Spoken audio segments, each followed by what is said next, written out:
You book the flight, you are already picturing the grandkids at the gate, but there is a small knot in your stomach and you are not sure why. Here is why. There are perks sitting inside every major Australian airport right now. Real ones, free ones, services you have already paid for through your taxes and your ticket, and almost nobody over 60 is being told they exist.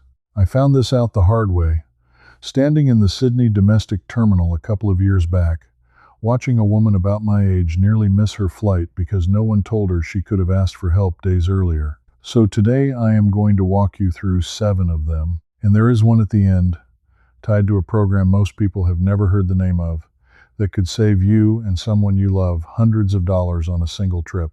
This matters right now, this week, because most of these perks have a cutoff, a clock.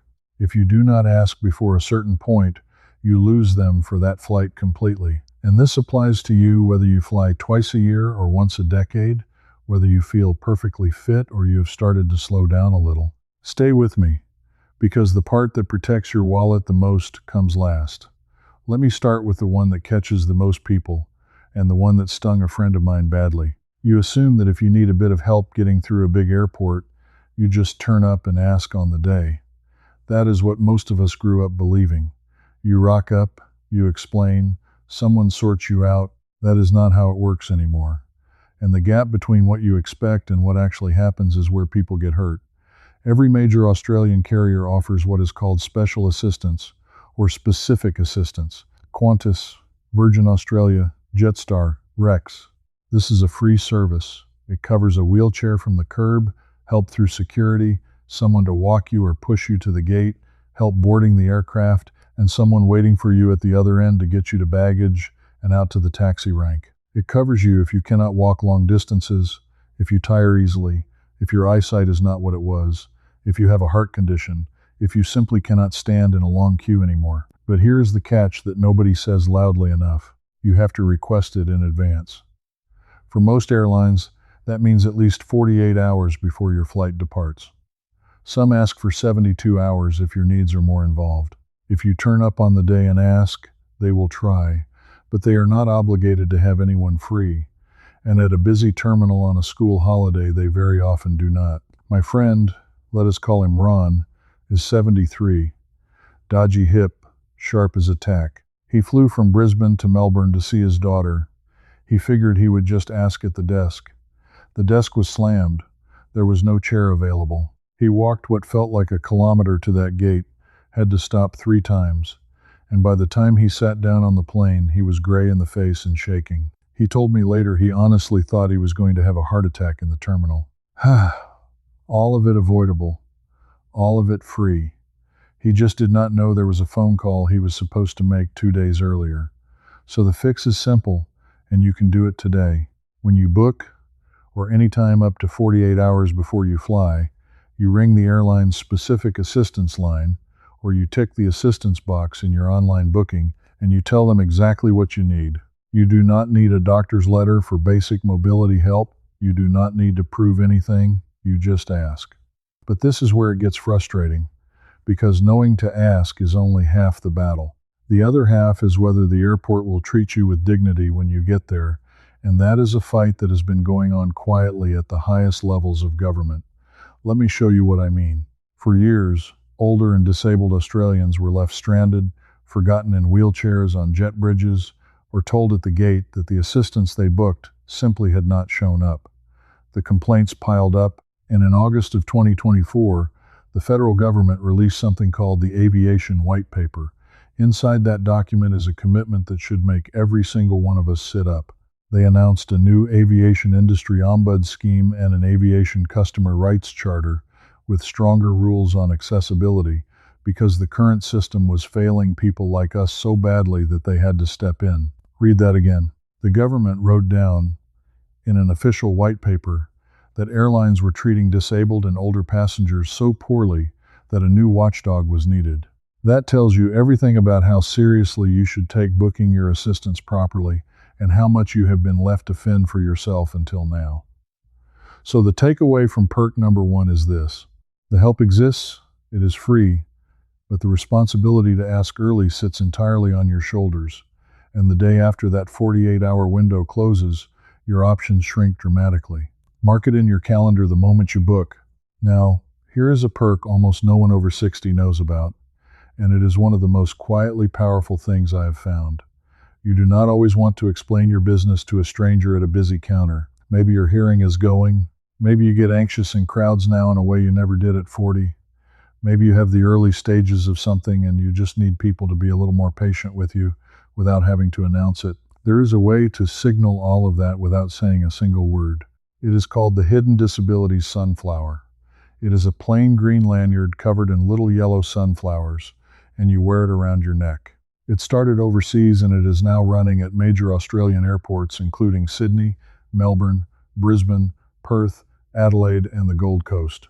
When trained airport and airline staff see that lanyard, they know, without you having to explain, that you may need a bit more time, a bit more patience, or a bit more help. It is designed exactly for the invisible things: hearing loss, anxiety, dementia in the early stages, chronic pain, the conditions that do not show up in a wheelchair but slow you down all the same. And here is the part that surprises everyone. It is free. You do not need a diagnosis. You do not need to prove anything to anyone. You can pick one up at the airport service desk, or in many cases order one before you travel so you have it ready. You wear it, and suddenly the whole experience softens. Staff slow down. They speak more clearly. They stop rushing you. I watched a bloke at Melbourne Airport, must have been 80, wearing one of these lanyards. The staff member at the gate came out from behind the desk, crouched down beside him, spoke slowly, checked he understood every step. No fuss, no embarrassment. Just quiet respect, triggered by a lanyard that cost nothing. I nearly teared up watching it, honestly, because I thought of every older person I have seen barked at and rushed and made to feel like a nuisance. Therefore, if you or someone you travel with has any condition that does not show on the outside, this is the single easiest thing you can organize before your next flight. Look up the Hidden Disabilities Sunflower Program for your airport, grab the lanyard, and wear it. It changes how you are treated, and it costs you not 1 cent. But comfort in the terminal is one thing. What happens at the passport gate is where I have watched people waste the most time, and where a small piece of knowledge saves you a very long wait. If you are flying overseas, you have probably noticed those electronic gates at passport control, the ones where you scan your own passport and walk through without talking to an officer. They are called smart gates, and a lot of older travelers avoid them because they look complicated, or because someone told them years ago that they were only for younger people or for certain passports. That information is out of date. The eligibility has widened considerably.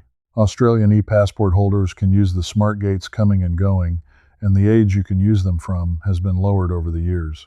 On the way back into Australia, if you hold an eligible Australian e-passport, you can use the automated gates from a fairly young age now, and there is no upper age limit stopping you because you are 70 or 80.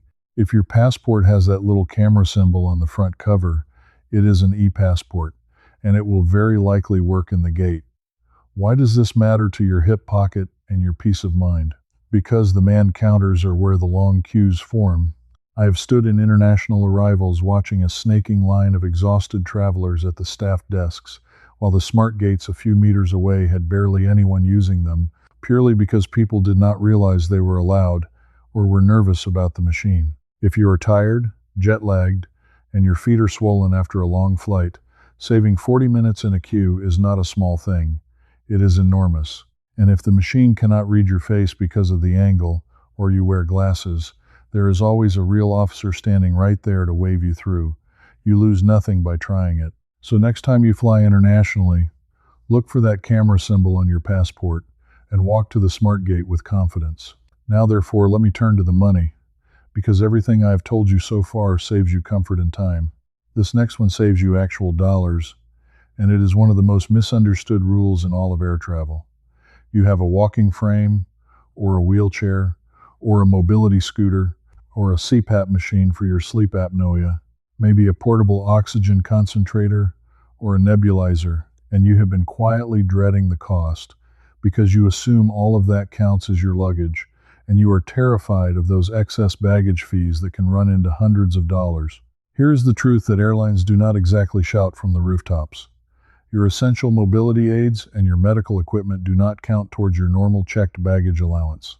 On Qantas, on Virgin Australia, on Jetstar, your wheelchair, your walking frame, your mobility scooter, and approved medical devices are carried free of charge, and they are additional to whatever baggage you have paid for. So you can still bring your suitcase full of clothes and presents, and your mobility aid rides for free on top of that. Think about what that means. People have been leaving their walker at home, or paying a fortune in extra baggage they never needed to pay, or not traveling at all, because they assumed their medical gear would blow the budget. It does not. It is protected. There are conditions, of course. For a mobility scooter or an electric wheelchair, you usually need to tell the airline in advance about the battery type, because lithium batteries have safety rules for the cargo hold. For a CPAP or oxygen device, you often need to notify them and sometimes provide documentation if you want to use it on board. But the equipment itself, flying free, is the rule, not the favor. And that brings me to something I want to share with you before we go any further, because this is exactly the kind of knowledge that changes everything. Everything I have been walking you through today, the timing, the rights, the rules the airlines quietly hope you never find, is part of a much bigger picture that I have laid out in full in my books, Pension First, Pension Edge, and the Full System. They are written specifically for Australians who are done being the last to know, people who want the complete map, not just the highlights. You can find the details in the description below. If today opened your eyes to even one thing you did not know before, those books will do it for every corner of your financial and practical life in retirement. But let us get back to the terminal itself, because there are quiet comforts built into these buildings that you are paying for and probably walking straight past. And this ties straight back to that 48-hour window I keep hammering. Because to have your scooter battery cleared or your oxygen approved, you need to tell them ahead of time. Leave it to the day, and you may be told your equipment cannot travel, and there is no arguing with a battery safety rule at the check-in counter while the queue builds behind you. So the action here is clear. Before you write off a trip because of the cost of hauling your gear, ring your airline, declare your mobility aid and medical equipment, and confirm it flies free and additional to your baggage. It almost always does. Now, I want to stop and talk directly to the person watching this who has been thinking, none of this is for me. Maybe you are sitting there thinking, I am fit as a fiddle. I do not need a wheelchair. I do not have a condition. I walk 5 kilometers a day. This is for old crocs, not me. I understand that completely, because that was me not so long ago. I was the last person who would ask for help. Pride, I suppose. Stubbornness. The idea that asking for assistance meant admitting I was getting old. Let me dismantle that gently, because it could cost you or someone beside you dearly. First, these perks are not only for the frail. Traveling with a grandchild, the assistance service helps you manage them through a chaotic terminal. Got a connecting flight with a tight window and a huge airport you have never seen before? Assistance gets you across the terminal in time when you would otherwise be sprinting and panicking. Recovering from a knee replacement or a cataract op, even though you are normally fit, you qualify for that trip. The rules do not ask you to be permanently disabled. They ask whether you need help on the day. Second, and this is the one that gets people, you are very often traveling with someone who does need it, even if you do not. Your spouse, a sibling, a friend you have offered to take on a trip. If you know these perks exist, you become the person who protects them, the one who makes the phone call, who knows about the lanyard, who tells them their walker flies free. Knowing this is not about admitting weakness. It is about being the capable one in your circle. And here is your concrete step, right now, tonight, without needing an advisor or a doctor. Get a piece of paper. Write down the specific assistance phone number for whichever airline you tend to fly. Just search the airline's name and the words specific assistance or specific needs. Put that number in your phone and stick it on the fridge. That is it. Because the moment you or someone you love books a flight, that number turns 48 hours of dread into one 5-minute phone call. You do not have to need it today. You just have to have it ready for the day you do. Now, having said all that, let me raise the stakes, because the next perk is about your safety and your dignity when things go wrong, and it involves getting on and off the aircraft itself. There is a service specifically for getting you between your wheelchair and your seat on the plane and back again. It involves a special narrow chair called an aisle chair that fits down the plane's aisle, and staff trained to help you transfer safely. There's priority boarding, where you get on before the crowd so you are not fighting the surge of people while you are trying to settle in. And there is meeting you the moment the plane lands, so you are never, ever left sitting alone on an empty aircraft while everyone else is gone. That last point is not hypothetical, and this is where the villain in this story starts to show its face. The reason the government had to step in with that aviation white paper and the new ombuds scheme is that people were being left behind, left on jet bridges, left waiting for assistance that never came, forgotten. Because for the airlines, we are the passengers who cost them time and money to look after, and time is the one thing a budget airline squeezes hardest. When a plane needs to turn around in 25 minutes to make its next departure and hit its on-time targets, the passenger who needs a careful, unhurried transfer is, to the bean counters, an inconvenience. That is the quiet truth of it. The system is built for speed and for the average traveler, and it was quietly counting on the rest of us either not flying or not knowing what we were entitled to ask for. The less you knew, the smoother their numbers looked and the less they had to spend.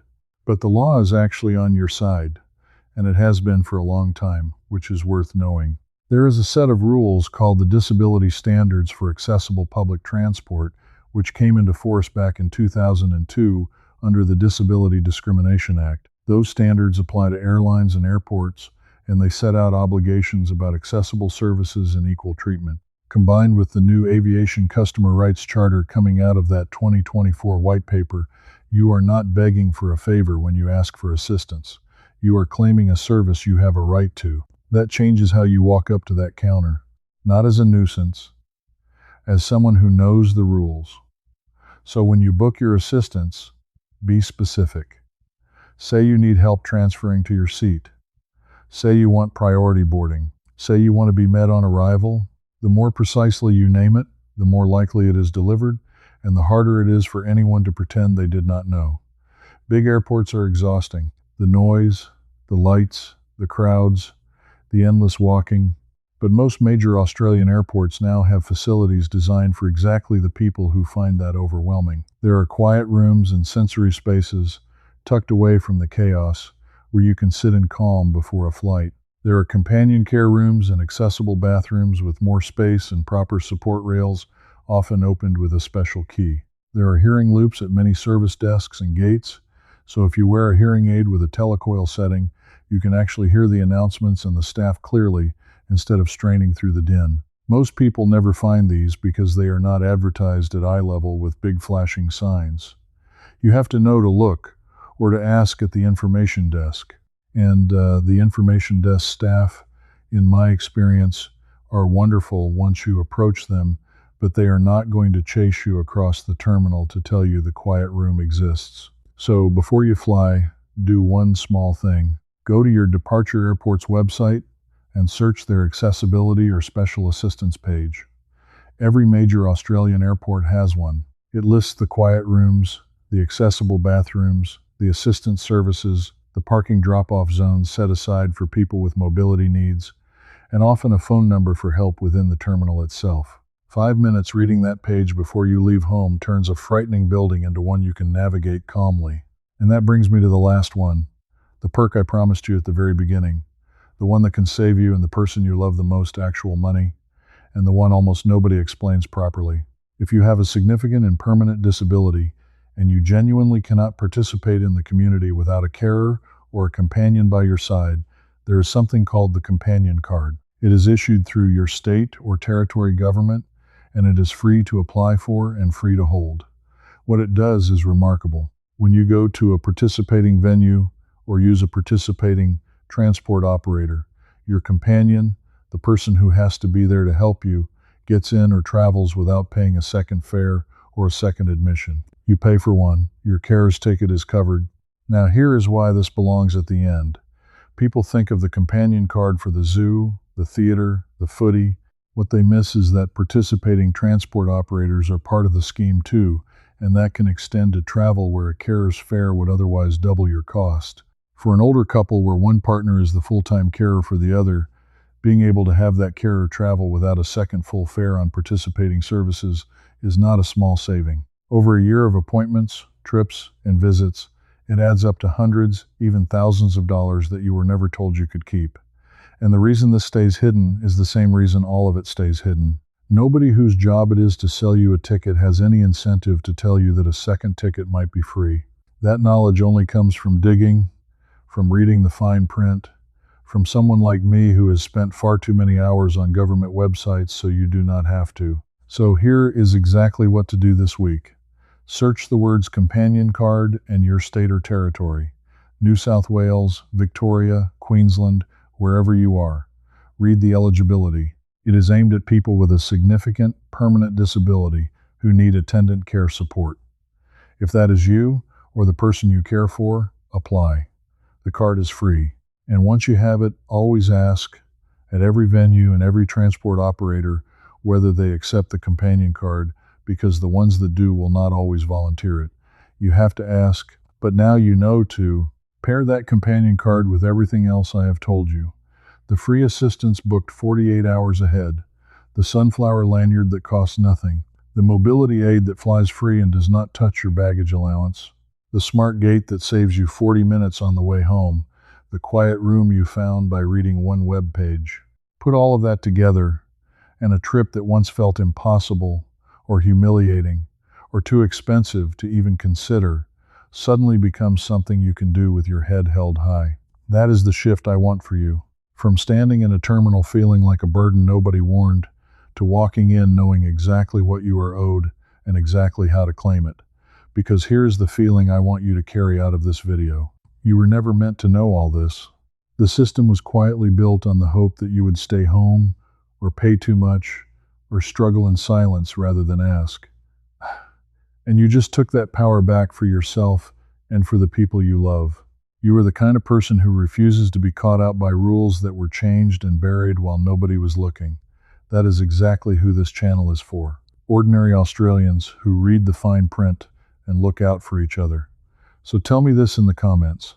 Which airport do you fly through the most? And have you ever been left waiting, forgotten, or made to feel like a nuisance when you needed a bit of help? I read every single one, and your story might be the warning that saves the next person. And tell me where in the country you are watching from, because I love seeing just how far this little community stretches. If this helped you, subscribe and stand with the rest of us who refuse to be blindsided. Because next time, I am going to show you the travel insurance trap that quietly kicks in the moment you pass a certain birthday, and the one question you must ask before you pay a cent, or you could find yourself uninsured on the other side of the world without even knowing it. Do not get caught out. I will see you in the next one. I hope those 7 perks help you fly a little easier. Now, if you're still with me, let me show you where we go next. Inside my membership, the Pension Watch, I finished this video walking through all 7 perks in full. In there, you can ask me your own question, and a real person answers. Myself. You'll belong among thousands of older Australians already inside. Just point your phone's camera at the code on screen. Cancel anytime. Join me.